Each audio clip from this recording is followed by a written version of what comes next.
Isso aí, gente, boa noite a todos, tudo bem com vocês? Queria que você olhasse que está ao teu lado e dissesse, bem-vindo a mais uma celebração. Pergunta que está ao teu lado assim, Jesus é o centro da tua adoração? Pergunta. Muito bem, gente, vou trabalhar hoje então nossa penúltima mensagem da série Jesus, que é Jesus o Adorado. Mas antes queria saber quem nos visita nessa noite, erga a sua mão. Temos algum visitante hoje? Ali, nosso irmãozinho. Quem mais? Quem mais? Lá para trás. Isso aí, todo mundo lá para trás também, ali nosso irmão. Lá também nossa irmã, lá, mais ali. Então, estão chegando aí mais visitantes. Deus abençoe vocês, sejam bem-vindos. Vocês pertencem a essa casa. Sintam-se à vontade para celebrar conosco. Glória a Deus. Vamos trabalhar então nossa mensagem, gente, penúltima da série, com o título Jesus o Adorado. Primeiro texto então, quero passar para vocês, queridos. Pode passar ali, isso, aqui no telão também, se puder passar, nossos slides. O primeiro texto então, é Mateus 2:9 ao 11, o Mateus 2:9 ao 11, o texto base, que diz assim: depois de receberem a ordem do rei, os visitantes foram embora. No caminho viram a estrela, a mesma que tinham visto no oriente. Ela foi adiante deles e parou acima do lugar onde o menino estava. Quando viram a estrela, eles ficaram muito alegres e felizes. Entraram na casa e encontraram o menino com Maria, sua mãe. Então se ajoelharam diante dele e o adoraram. Depois abriram seus cofres e lhe ofereceram presentes: ouro, incenso e mirra. Vamos para o texto completo agora, mais um. Jesus nasceu na cidade de Belém, na região da Judéia, quando Herodes era rei da terra de Israel. Nesse tempo, alguns homens que estudavam as estrelas vieram do Oriente e chegaram a Jerusalém. Eles perguntaram: onde está o menino que nasceu para ser o rei dos judeus? Nós vimos a estrela dele no Oriente e viemos adorá-lo. Quando o rei Herodes soube disso, ficou muito preocupado, e todo o povo de Jerusalém também ficou. Então Herodes reuniu os chefes dos sacerdotes e os mestres da lei e perguntou onde deveria nascer o Messias. Eles responderam: na cidade de Belém, na região da Judéia, pois o profeta escreveu o seguinte: você, Belém, da terra de Judá, de modo nenhum é a menor entre as principais cidades de Judá, pois de você sairá o líder que guiará o meu povo de Israel. Então Herodes chamou os visitantes do Oriente para uma reunião secreta e perguntou qual o tempo exato que a estrela havia aparecido. E eles disseram. Depois os mandou a Belém com a seguinte ordem: vão e procurem informações bem certas sobre o menino, e quando o encontrarem, me avisem, para eu também ir adorá-lo. Depois de receberem a ordem do rei, os visitantes foram embora. No caminho viram a estrela, a mesma que tinham visto no Oriente. Ela foi adiante deles e parou acima do lugar onde o menino estava. Quando viram a estrela, eles ficaram muito alegres e felizes. Entraram na casa e encontraram o menino com Maria, sua mãe. Então se ajoelharam diante dele e o adoraram. Depois abriram seus cofres e lhe ofereceram presentes: ouro, incenso e mirra.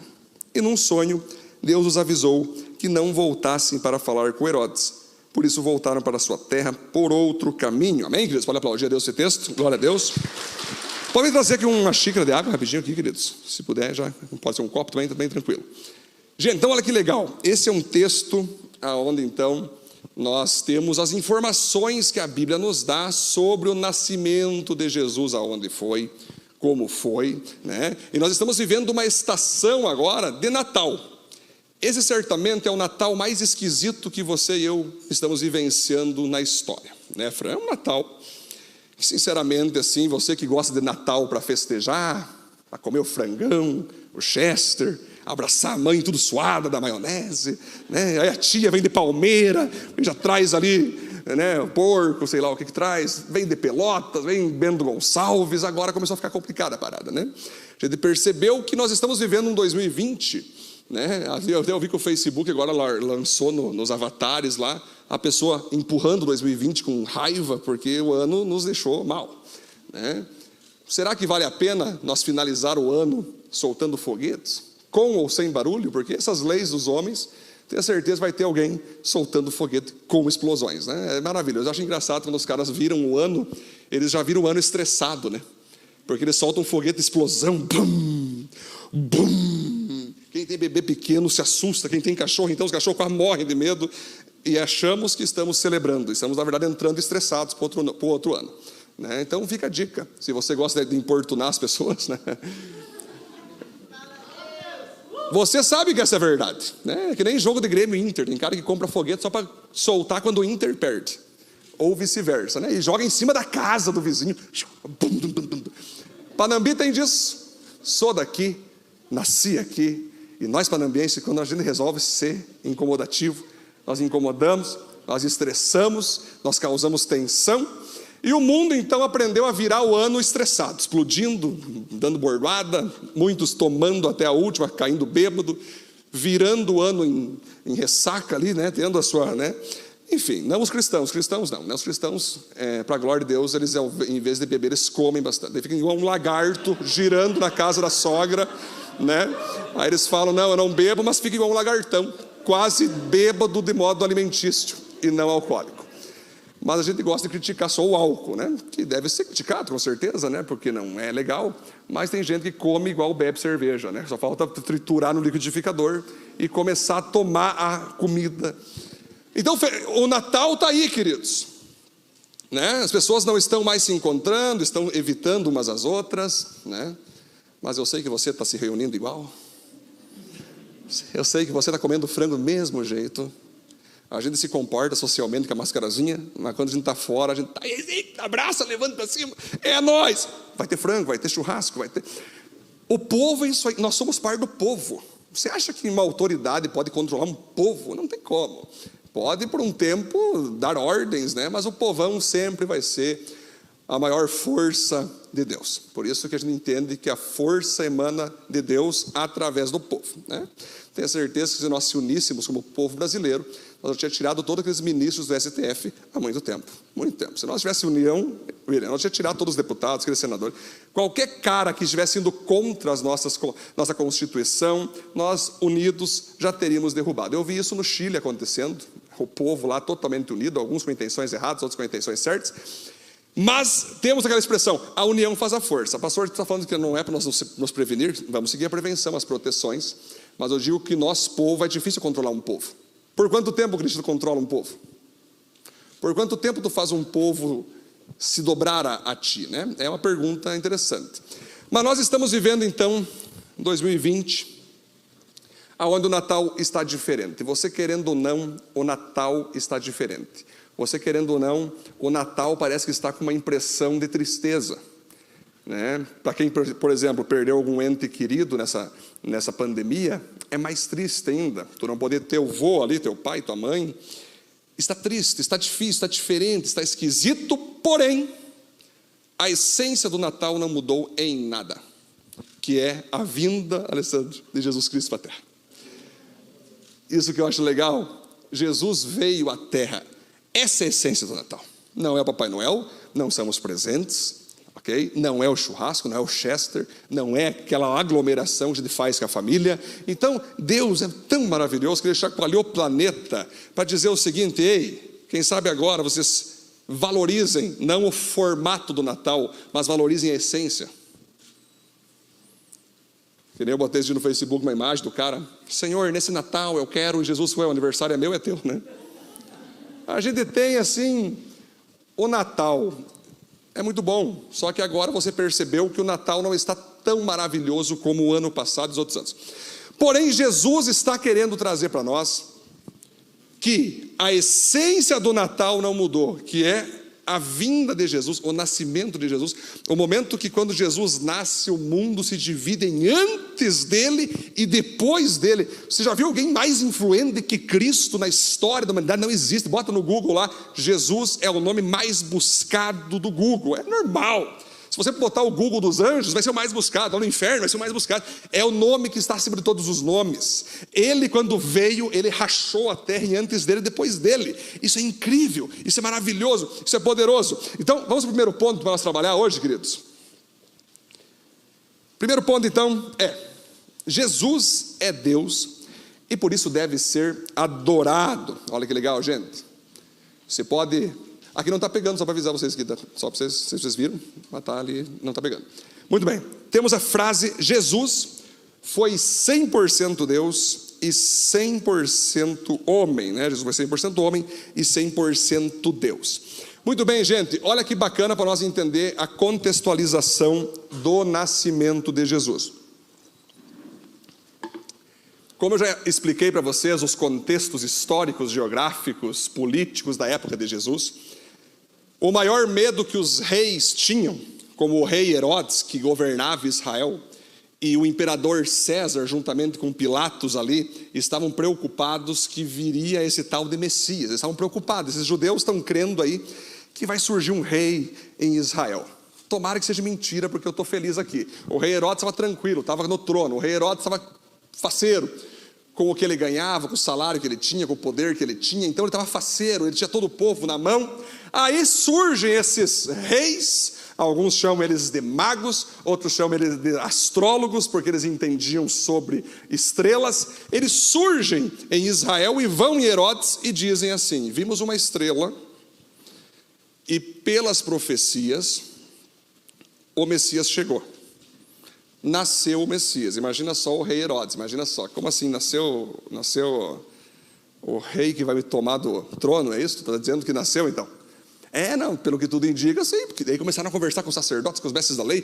Mas como é que funciona? Onde é que vai ser? Não, é na região de Judá, é na cidade de Belém, conforme os profetas disseram, é lá. Aí o Herodes chamou os reis e falou assim: ei, vocês poderiam ver para mim se ele nasceu mesmo? Porque quando vocês chegar nesse lugar, eu também quero ir lá, adorar ele. É que nem político, né? Em tempo de eleição, a paz do Senhor, amém.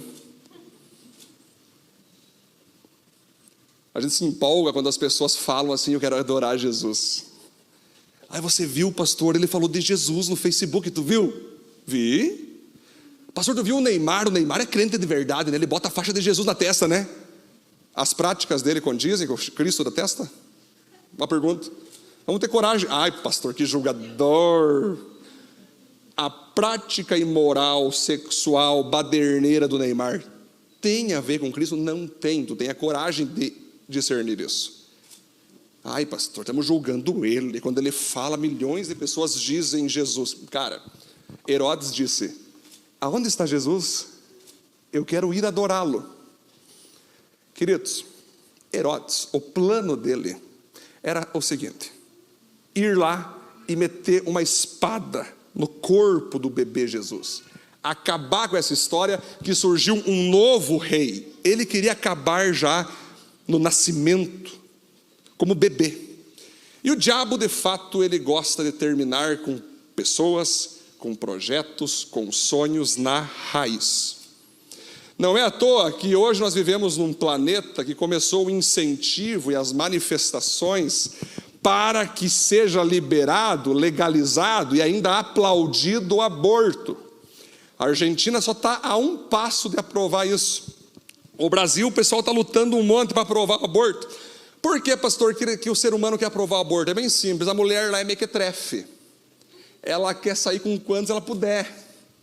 Aí ela faz sexo com um numa festa, faz sexo com outro numa festa, e ela não gosta de usar anticoncepcional porque o corpo fica meio ruim, dá umas reações esquisitas, até engorda, fica feia. Aí o bofe não quer usar preservativo. É sexo livre, entenda o que eu estou falando. Só que a mequetrefe da mulher daí, ela engravida. Só que o cara que ela engravidou não é o cara que ela quer casar, Felipe. É um cara que ela saiu. Então ela pensa: poxa, engravidei desse cara, mas eu não quero formar família com ele. O que então essa mulher faz? Ela aborta. E aí existem, né, Fran? A gente pensa: pastor, mas com lei ou sem lei, as pessoas abortam igual, pastor. De fato, tomam tipos de chá, tomam tipos de planta. Aí quando está no banheiro, o feto sai, como já ouvi várias mulheres falar isso, em atendimento, o feto sai e elas glorificam a Deus, porque foi embora a consequência da sua relação sexual. Interessante. Aí surge um lema: eu aborto porque é o meu corpo e as minhas regras. Ou seja, é um corpo então que quando era para fazer sexo com todos estava tranquilo. Agora na hora de gerar o filho, porque o cara é mequetrefe, engraçado, ela deitou com um cara então que é um mequetrefe, beleza. Vamos abortar. Então o que acontece, gente? Existem casos e casos. Estupro, existem casos e casos que devem ser debatidos. Mas para estupro, por exemplo, Dinorá, eu vi uma vez uma mulher que foi estuprada e ela ia abortar. Ela orou a Deus e disse: Deus, eu vou gerar esse filho mesmo assim. Gerou o filho e cuidou dele, Amanda. Por no mínimo 5 anos ela odiava, porque via a cara do estuprador na cara do bebê. Mas ela começou a ver, a estudar a Bíblia. Estou tocando em assunto aqui que é polêmico e vai dar pior, mas eu vou falar. Fazia tempo que não tinha uma polêmica. Daqui a pouco alguém vai editar meu vídeo e vai lançar na Sul Brasileira. Se prepara. Ela então venceu o que aconteceu com ela, para que algo pior não acontecesse com aquele bebê. Ou seja, ela cuidou, passou anos, Léo, e Cristo gerou nela um amor por aquela criança que não tinha culpa de nada. Vivemos num planeta hoje que está compensando um mal sendo usado outro mal. Tal coisa foi horrível, assassinato também é horrível. Mas aí muitas mulheres, por exemplo, queridos, têm a opção, e é triste de fazer isso, de falar sobre isso, mas há uma opção chamada adoção. O que é pior? Mandar para adoção ou matar? Estou falando com vocês hoje aqui. Estou querendo gerar em vocês hoje uma cultura crítica de santidade e responsabilidade com a vida. O que é pior? Matar o bebê ou adotar e dar a adoção?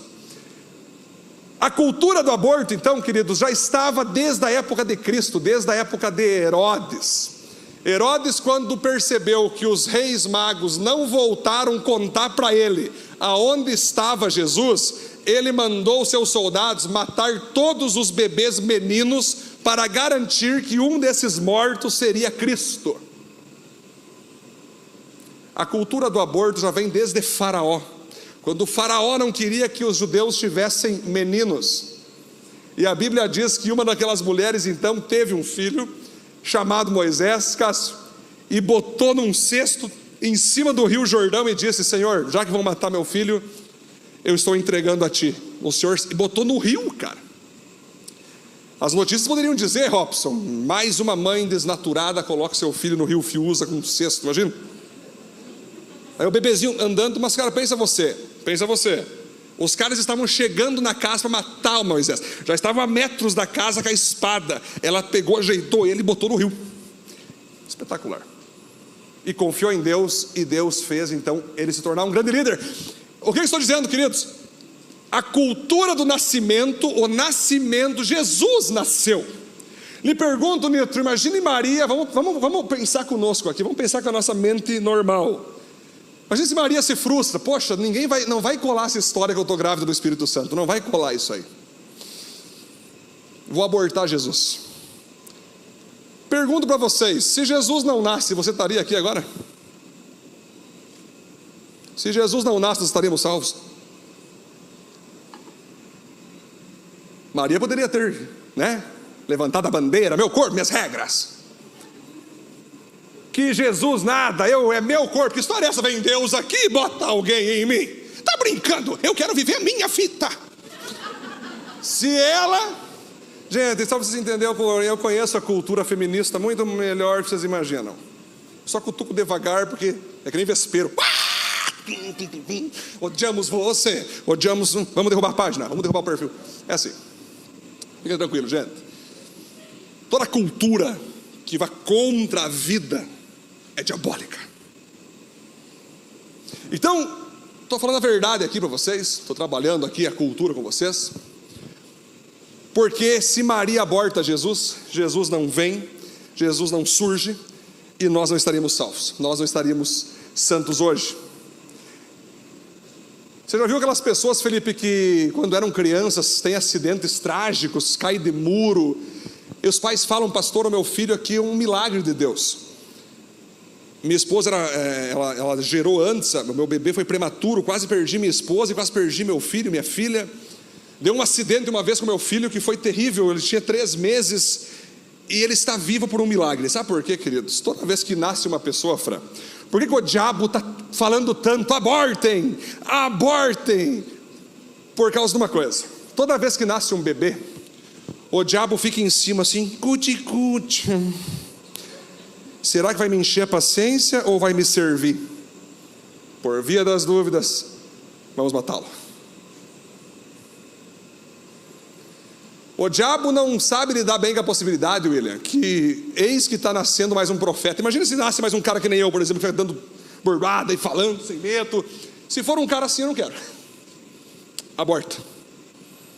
O diabo não tem garantia que aquela pessoa vai ser uma mundana. O diabo não tem garantia que aquela pessoa vai ser uma desviada ou alguma coisa do tipo. O diabo não sabe. Vai que é mais um daqueles profetas loucos que amam a Jesus, que amam a Deus, que amam a palavra, que vivem em santidade, que pregam, que amam a igreja. Vamos começar a matar eles desde o ventre. Então, quando você aprova e quando você começa a conversar com essas culturas, eu também acho que aborto tem que ser legalizado. Você é do diabo. Tem uma cultura no meio da igreja: não, eu sou o crente liberal, sou um crente cérebro aberto. É complicado. É muito complicado. Uma coisa é tu perder um filho, Léo, no ventre. A mulher perdeu o filho. Outra coisa é matar o filho. Então estamos ficando muito tolerantes e chamando de pecado o que é santo e chamando de santo o que é pecado. Então nós temos que trabalhar isso. Quando Jesus então aparece, o rei Herodes, ele fica louco porque ele sabia que se Jesus crescer, se Jesus continuar se desenvolvendo, vai ficar jovem e vai tomar o trono de Herodes. Herodes estava com um só medo, queridos: que ele perderia o seu trono para Cristo. E assim é a tua e a minha vida. Toda vez que Jesus vai se aproximando de nós, irmãos, os nossos pecados, os nossos vícios, os nossos egoísmos, começa a criar um jeito de matar Jesus. Porque quando Jesus surge, ele surge para pegar o seu trono de volta. Toda vez que Jesus vem surgindo sobre nós, ele quer o trono dele de volta. Mas aí está cheio de vício, está cheio de pecado, está cheio de egoísmo, cheio de orgulho. E nós temos um rei Herodes dentro de nós que já quer assassinar Cristo. Por exemplo, o apóstolo Paulo disse certa vez, aliás, em Hebreus está escrito isso, que quando você nega a Cristo, quando Jesus fala com você e você não quer ouvi-lo, você está crucificando Cristo de novo. Ou seja, irmão Sione, toda vez que Deus fala com a gente diz não para Deus, toda vez que Jesus quer reinar e a gente fala: não, eu não quero que você reine, nós estamos fazendo parte profeticamente daquelas pessoas que diziam: crucifica, crucifica, crucifica. Fazemos parte daquele povo que está pregando suas mãos e seus pés. Quando nós dizemos não para Jesus, nós estamos mantendo ele morto em nossos corações. Quando nós dizemos não para Jesus, nós estamos assassinando Cristo dentro de nós novamente. Então a cultura realmente é de vida ou morte. Não é à toa que Jesus falou tanto em vida. Eu sou o caminho, a verdade e a vida. Eu vim para trazer vida eterna, é vida. Mas nós muitas vezes, como Nietzsche disse certa vez, Deus está morto. E Nietzsche, quando fala isso, ele fala o seguinte: que a sociedade estava se acostumando a não incluir Deus em suas atividades, logo Deus não era mais necessário para o seu crescimento financeiro, logo Deus era mais necessário para que a família avançasse de modo capitalista. Então Deus para essa sociedade aqui está morto. Aí você viu um filme que se chama Deus Não Está Morto. Por quê? Não está morto para ti? Mas para muitos está morto porque eles não querem Jesus entrando, eles não querem Jesus nascendo, eles não querem Jesus chegando. São os Herodes que estão dentro do nosso coração. Mas vocês vão perceber, queridos, que aqueles reis, quando eles chegam para Jesus, eles têm um ato de adoração. Veja que eles não chegaram, os reis magos ali, eles não fizeram chá de fralda. William, preste atenção, não houve ali fotinhas do bebezinho da Maria. Maria, que bebê bonito, né? Às vezes tu fala pela fé isso, que eu sei que tu fala. Aí chegava Maria, podemos adorá-lo? Fico imaginando Maria, como assim? Já? Mas o meu filho já tem que ser. Sim, nós queremos adorá-lo. Eles chegam, se prostram em adoração àquele bebê que está ali, dizendo: esse é o Rei dos Reis, o Senhor dos Senhores, é o próprio Deus entrando no planeta. Espetacular. E ele se prostra para aquele bebê. Eu fico imaginando uma pessoa de fora: o que é isso agora? Mas o que está acontecendo? Um bebê, o que é esse bebê? Por que todo esse movimento? Eu fico imaginando Maria, mesmo ela sabendo que o Espírito Santo gerou nela, ela devia ter muita confusão na mente dela, ela devia olhar assim: o que está acontecendo, meu Deus? Eu não estou entendendo o que é isso. Como uma estrela levou esses caras até aqui? Os caras estão adorando o meu filho.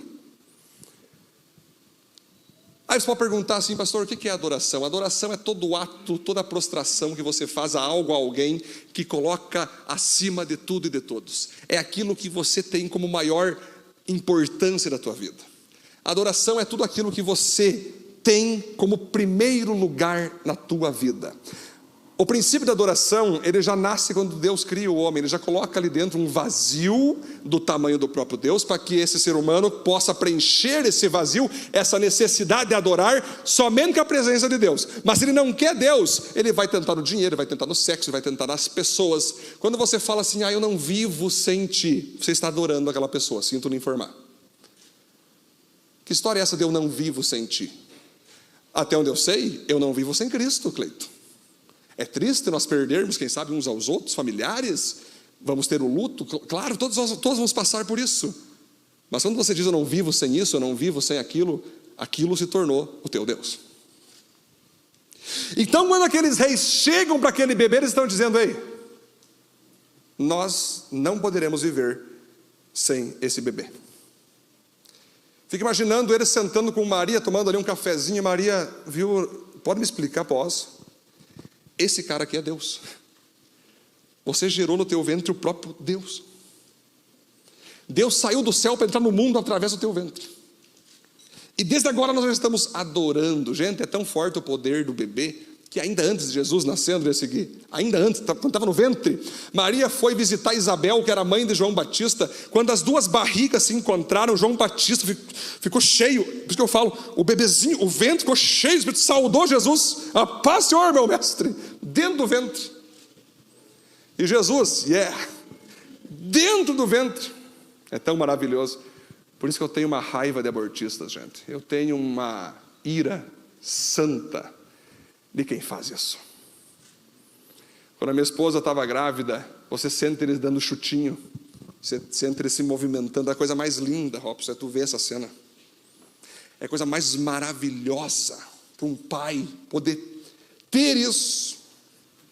Jesus no ventre, então, João Batista no ventre, eles se saúdam, eles se cumprimentam, eles ficam cheios do Espírito Santo. João Batista já estava adorando Cristo do ventre para fora. Olha só que legal, a adoração saiu de dentro para fora, mesmo no ventre. Somente quem não possui ninguém acima de si mesmo merece adoração. O que é isso, gente?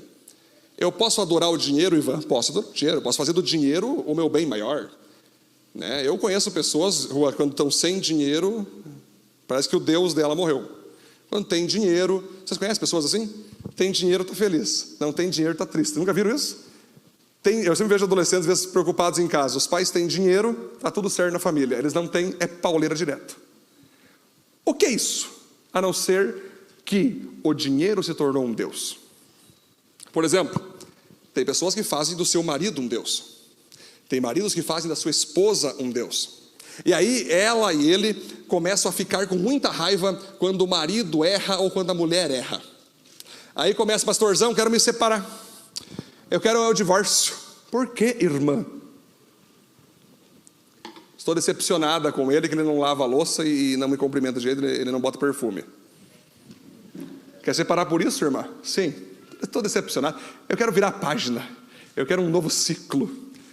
Aí o homem também, viu? Cansei dessa louca.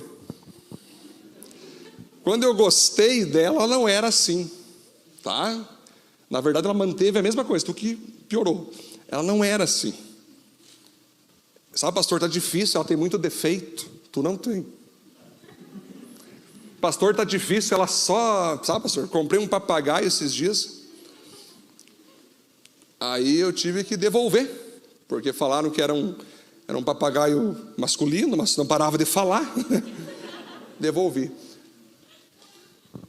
Aí começa o que, queridos? Eu não quero mais esse homem, eu não quero mais essa mulher, porque eu achei que seria um Deus que não teria erros, que seria perfeito, e não é. Dizem que quando a mulher casa com um homem, ela acha que o homem vai mudar, mas ele nunca muda. E o homem, quando casa com a mulher, acha que ela não vai mudar, e ela muda.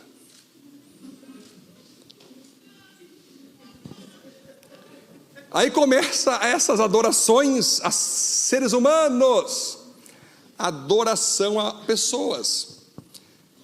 Jamais o dinheiro vai poder te promover perfeição e adoração. O dinheiro falha. Jamais uma pessoa vai poder ser o teu Deus. Pessoas falham. Jamais bens materiais vão poder prover o teu vazio. Bens materiais também são passíveis e vão acabar um dia. Mas agora, Jesus, Deus, Ele sim. Se você colocar a tua fé nele, colocar o teu vazio espiritual de adoração sobre ele, você vai ser preenchido hoje, agora e eternamente. Amém, queridos? Então, por exemplo, na época de Jesus, Herodes e os imperadores romanos, eles, além de figuras de autoridade, eles também gostavam de ser adorados. Eles também gostavam que pessoas se prostrassem para eles. Por exemplo, quando você lê Romanos 10:9, que diz assim: se você confessar Jesus como teu Senhor, será salvo. Na época dos primeiros cristãos, só existia um Senhor, que era César. Em Roma, só César era chamado de Senhor. Aí os cristãos começaram a falar assim: Jesus é o Senhor. Vários foram mortos, foram colocados em Coliseu, para serem mortos, devorados por leões, apenas porque eles falaram que não, quem é o Senhor é Jesus. A Ele que nós nos prostramos, não a nenhum político, não a nenhum imperador. Então quando Jesus ele surge, ele causa um tumulto, até mesmo em homens que achavam que eram deuses, mas não eram. Por exemplo, queridos, quando Deus quer trabalhar na humanidade, e aqui vai ser interessante nós entender, Ele tem leis que Ele mesmo fez, que para Ele atuar nesse planeta, Ele tem que entrar nesse planeta. O próprio diabo, quando ele precisou entrar na terra, ele precisou de um corpo, e ele entrou no corpo de uma serpente, né? Que na época era um animal bonito, dizem alguns teólogos. E aí, essa serpente chega para Eva, ele quer fazer o quê, Débora? Ele quer destruir a humanidade. É a missão dele, destruir o primeiro casal. Ele pega o corpo da cobra, chega para Eva, até imagino como é que foi o diálogo: a paz do Senhor, Eva. Você quer mais unção? Você quer mais poder? Você quer mais discernimento? Você quer mais conhecimento que Deus tem? Coma daquela árvore. Resumindo, você sabe a história, já falei 1000 vezes aqui, vamos só resumir. O diabo consegue então destruir o homem e a mulher. Aí Deus olha e percebe que agora, para trazer de volta esse homem e essa mulher, ele também tem que entrar dentro do planeta para salvá-lo. E por isso que Deus olha para o seu filho Jesus, que está à direita do trono, e diz: filho, você entendeu que para mim atuar lá embaixo, conforme eu fiz as leis, temos que entrar no planeta. Posso te enviar? E Hebreus diz que Jesus olha para o Deus Pai e fala assim: Senhor, um corpo me preparaste, estou fazendo a tua vontade agora. Aí, Léo, Jesus então é enviado e ele entra no planeta para fazer a vontade do Pai. Por quê? Quando nós falamos que Deus está no controle de todas as coisas, é bom nós entender que um de nós tem que ser o controle dele. Rua, como é que tu vai jogar videogame sem controle? Você tem que ter um controlezinho. Claro, hoje pode ser pela mente, hoje para tentar as tecnologias. Mas vamos pensar, o cara pega para controlar ali, não é? Não é assim que os adolescentes fazem? Controla. Para Deus estar no controle, Ele precisa de controles. Pergunta a você, hoje na terra, você é um controle de Deus ou um controle do diabo? Quem usa você aqui na terra? Ninguém, pastor, eu sou neutro. Sabe que o muro pertence ao diabo, né? Quem está em cima do muro já está escrito proprietário, diabo. O teu nascimento representa o quê? Deus tem controlado você para fazer a vontade dele na terra, ou o diabo tem controlado você para fazer a vontade dele? Então você perceba que Jesus, ele precisa entrar na terra. E olha só, gente, por quê? Muitos falam que Jesus nasceu. Perceba que quando você fala que Jesus nasceu, vamos filosofar aqui, Fran. Você está dizendo o seguinte, que passou a existir alguém. Quando a gente nasceu, né, Evelyn? A gente passou a existir. A gente surgiu do nada e veio. Jesus surgiu do nada? Não, né? Jesus sempre existiu, sempre esteve ao lado do Pai. Então, o que acontece nesse nascimento de Jesus? Deus precisa olhar uma mulher lá embaixo. E aí ele vai ver no planeta inteiro uma mulher, Léo, que seja santa, seja pura, seja consagrada. Tenha certeza que Maria, sim, foi uma das mulheres, se não a mulher mais top do planeta em toda a história da humanidade. Foi, porque ela teve o privilégio de ser escolhida por Deus para enviar o filho dele ao mundo, rapaz. Já pensou, Deus, não, vou enviar para qualquer um, vou ver onde é que tem uma fanqueira aí que fica só aprontando, deixa eu ver, essa ali. Essa, não. Tu acha que o Senhor Deus vai mandar o seu filho no meio do lixo? Não. Vai mandar num corpo impuro? Ela era virgem, estava noiva, pura, consagrada, santa. Porém, ela era uma pecadora como você e eu. Ela também, além de ter o privilégio, Diácono Cássio, de ter Jesus, na caminhada, ela teve que entregar a vida para o filho que simbolicamente era dela, de modo materno. Então tem um grave problema entre os evangélicos e os católicos. Há um grave erro aqui, eu quero poder dizer para vocês, que Panambi eu vejo que tem muito isso. Os católicos adoram Maria. Esses dias eu estava escutando um cara na rádio, pregando o evangelho, receba a cura, receba o milagre. Eu, opa! Aí no final, vamos pedir para Maria agora interceder por nós. Acho que era um padre pentecostal, só pode. Gente, há um erro no catolicismo, há um erro dos católicos de, por a Maria ter sido escolhida como mãe de Jesus, logo ela está acima de Jesus. Logo ela é perfeita sem pecado. Errado. Maria, mais tarde, também teve seus pecados. Antes da sua vida ela também teve pecados. Natureza pecaminosa em Maria, sim. Antes de Cristo, depois de Cristo vir para o ventre, ela tinha natureza pecaminosa, sim. Mas a consagração dela fez com que Deus escolhesse ela. Mais tarde ela mesma vai tentar impedir Jesus de atuar no seu ministério. Ela, Tiago e toda a família começaram a falar que Jesus era um louco. Maria, filho dela é louco. Para com esse negócio de demônio, de curas. Então ela não merece adoração. Isso é um erro, isso é uma heresia, isso é uma grave tragédia teológica espiritual. Porém nós temos os evangélicos então, Gustavo, que desprezam Maria, que falam que ela não tem nada a ver, ela não vale nada. Os católicos gostam dela, então eu odeio. Ela não vale nada, ela foi uma qualquer uma. E daí nós evangélicos muitas vezes desprezamos a história de Maria. Está errado. Ela foi top, gente. Ela é uma das mulheres que eu quero conhecer no céu. Eu vou pedir, como foi isso, Maria? 9 meses com Deus no ventre. Conta aí, conta. E aí, sentia a presença? Como é que era esse negócio? Então, ter Deus na barriga, o que é isso? Vai ser um dos personagens que eu quero conversar também. Então nós não devemos desprezar as pessoas, não devemos desprezar os instrumentos de Deus. Porém Maria morreu e ela está aguardando o julgamento dela. Quando todos nós morrerem e ressuscitar, você não se surpreenda se olhar para o lado, está Maria lá também na fila, tendo que dizer: Senhor, Tu és o meu Deus, eu entreguei a vida a Ti, por isso eu quero entrar aí. Não pense que Jesus vai falar assim: mãezinha, claro que tu pode entrar. Está de brincadeira, né? Não vai ter mãezinha não, tá? É Jesus Senhor, Jesus. Então, queridos, Jesus ele nasce não de modo existencial, porque ele já existia, mas ele nasce para entrar na humanidade, para entrar no planeta. E aí muitos perguntam: pastor, qual foi o dia que Jesus nasceu? Afinal, qual foi o dia que ele surge ao mundo? Muito bem, vou responder a vocês agora. Nós cremos que é 25 de dezembro, amém? Amém, né? Aí tem os teólogos que têm raiva, não, foi 7 de setembro. Aí os outros mais pentecostal foi 5 de maio. Porque a estrela ligada aqui com o continente e tal, não sei o que, daí os caras botam horóscopo, o Áries, o Câncer, o Aquário, é maio.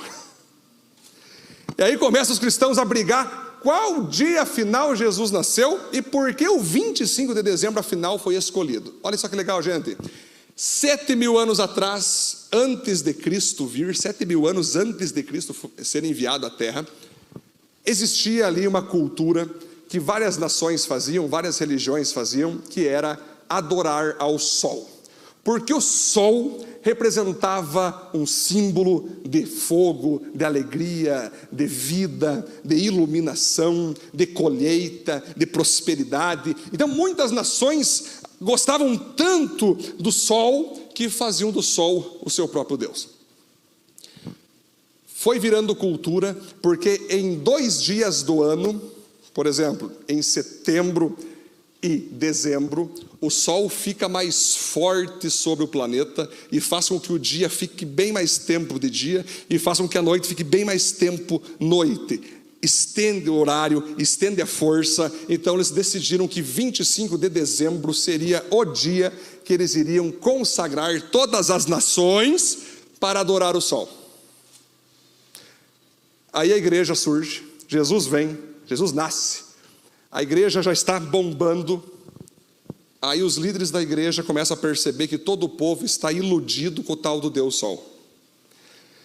E eles pensam com eles: como a gente faz para que os seres humanos ao nosso redor aqui foquem que esse sol é só uma criatura de Deus, é uma criação de Deus, porque o verdadeiro sol que ilumina todos é Cristo. Como a gente pode fazer isso? Simples. Vamos simbolicamente criar o dia 25 de dezembro como o dia que o verdadeiro sol da justiça nasceu, que é Jesus Cristo. Aí começou a pregação. Gente, nós não sabemos bem qual foi a data que Jesus nasceu, tá? Mas vamos aproveitar essas heresias, essas falsas crenças, e vamos botar o verdadeiro sol aqui, que é o próprio Senhor Jesus. O sol que Apocalipse diz da justiça, o sol que brilha de dia e de noite. Vamos tirar o foco agora desses ídolos e voltar nossa adoração a Cristo. Porque Jesus, de fato, ele mesmo disse em Mateus que ele era a luz do mundo, a luz da vida. O apóstolo Paulo disse: ei, sejam vocês como estrelas do céu, brilhem como as estrelas, o sol uma estrela. Então a igreja, por permissão de Deus, permitiu, Pamela, que o dia 25 de dezembro, então, simbolicamente seja o nascimento de Cristo. De fato, 25, 2 mais 5, 7, o mês 12, também se torna profético. Pastor, o que eu faço então? Eu devo crer que ele nasceu dia 25? Cara, o que tu tem que crer é o seguinte: que ele nasceu, ponto. Se foi 5 de maio, 7 de setembro, o que eu tenho que dizer é o seguinte: os irmãos da antiguidade, Robson, fizeram uma sacada de mestre.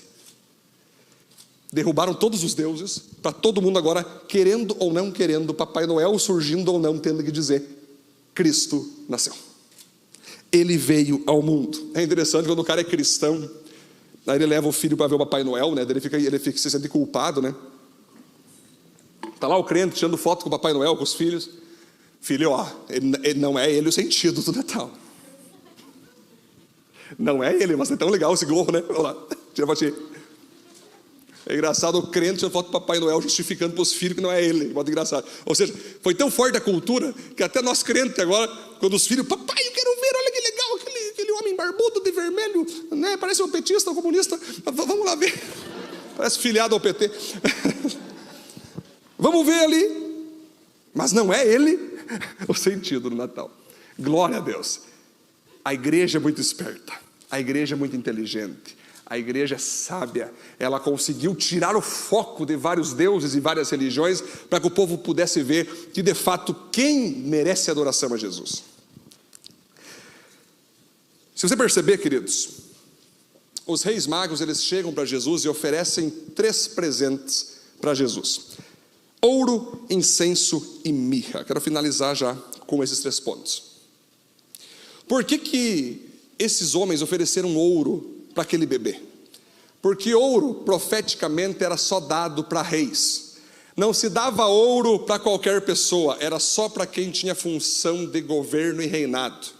Quando eles estão dando ouro ali, eles estão dizendo: ei, esse aqui que nasceu é o Rei dos Reis e Senhor dos Senhores. Depois eles deram a Jesus incenso. O que é incenso? Somente os sacerdotes poderiam usar esse elemento chamado incenso, que simbolizava um ato de adoração, e esse incenso então, de modo simbólico, chegava até o céu, e Deus sentia o aroma agradável daquele incenso, e recebia aquilo como adoração. Então, quando aqueles reis magos dão incenso para Jesus, estão dizendo o seguinte: esse aqui não é só o Rei dos Reis, ele é o próprio Deus que está agora entre nós. Mais tarde, eles vão colocar ali sobre Jesus algo chamado mirra. A mirra era usada para tratar ferimentos, para tratar machucados e perfumar mortos, pessoas que já estavam mortas antes do seu sepulcro.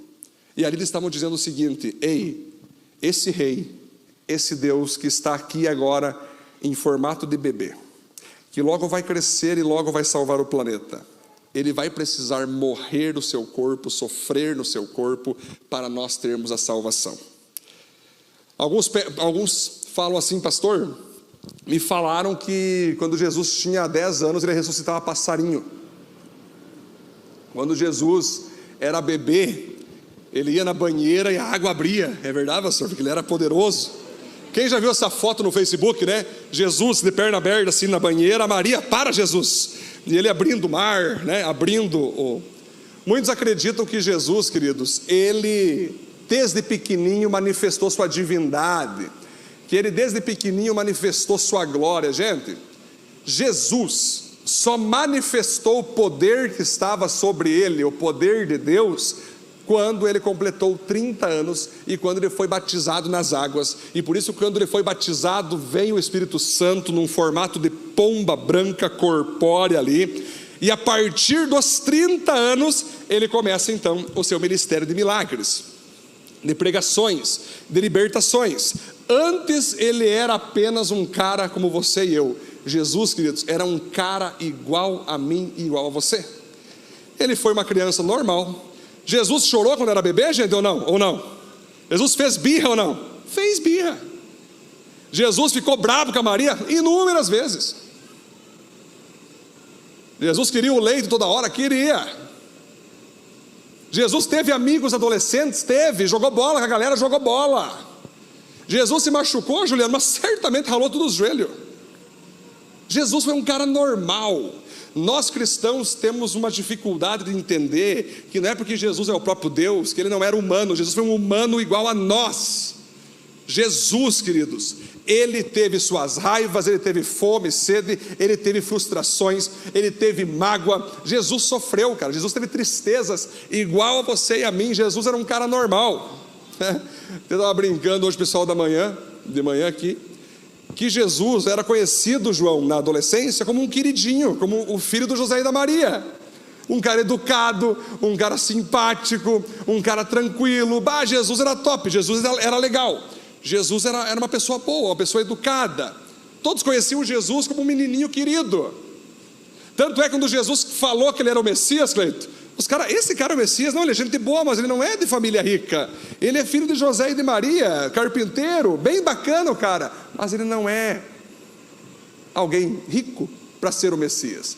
Então Jesus, quero que vocês entendam sempre aqui, irmãos, que ele foi um homem igual a nós. E quando ele então se batiza, ele começa a manifestar o seu outro lado, 100% homem, 100% Deus. Aí sim ele começa a transformar água em vinho, multiplicar pães, levantar mortos. Aí Jesus começa a mostrar sua divindade. Mas escute o que eu vou falar agora para vocês. Se Jesus não viesse ao mundo, Gui, e Jesus falasse: ei, larga os teus pecados aí, Edson, larga os teus pecados, Léo. Nós poderíamos dizer, né, Léo? Senhor, tu não conhece esse planeta, tu não pode dizer nada. O Senhor não sabe como é difícil viver aqui, Senhor. O Senhor está de boa no trono aí, no céu, anjos te adorando. Aqui embaixo é bucha, aqui embaixo é complicado. Tentação toda hora, luta toda hora. Aí Jesus, o que ele faz? Ele entra no planeta para mostrar para nós que pode vencer. Eu conheci um pastor chamado Cláudio Ebert, que ele foi pregar o evangelho para pessoas debaixo da ponte, William. E aí começou a pregar, ele foi de terno e gravata lá. E aqueles homens ouviram o evangelho, ficaram felizes, mas não receberam o evangelho. Aí ele perguntou: por que vocês não recebem? Porque é fácil tu falar para nós como viver para Cristo, morando num apartamento no centro e usando terno e gravata.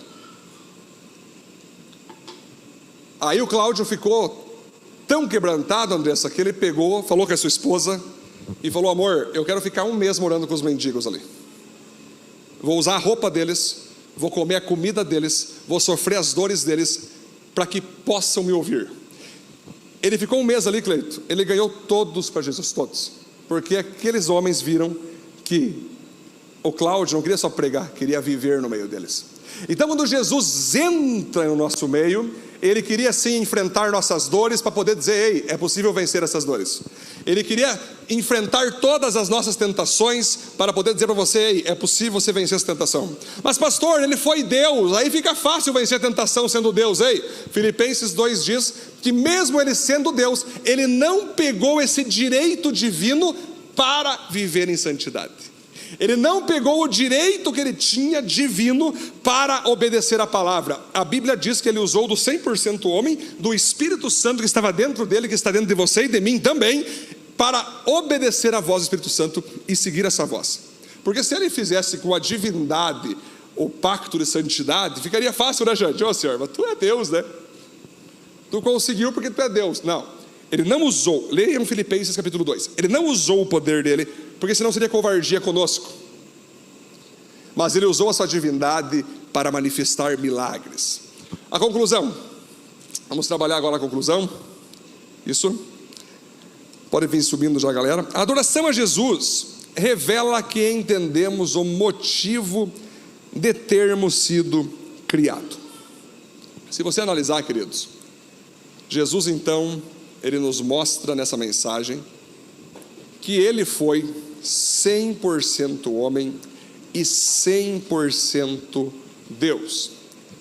Se o próprio Jesus sofreu com tentações, sofreu com provações, sofreu com lutas e sofrimentos, por que muitas vezes você se sente mal por ter fraquezas, por manifestar a tua humanidade, por manifestar medos, inseguranças? Jesus nunca quis tirar a tua e a minha humanidade, ele sempre quis tirar os nossos pecados, ele sempre quis tirar de nós a nossa natureza pecaminosa. Mas se Jesus foi 100% homem, você também que está aqui é 100% homem e 100% mulher. Então não se espante quando você tiver muito medo da vida, não se espante quando você estiver sendo tentado ou tentada a desistir, a se entregar, não se espante quando você tem ódio de alguém, mágoa de alguém, você se frustra, você fica triste, você fica magoado. Isso faz parte da humanidade. Jesus nunca condenou a tua e a minha humanidade, porque ele foi homem. A Bíblia diz que ele foi filho de Deus e filho do homem. Por que filho do homem?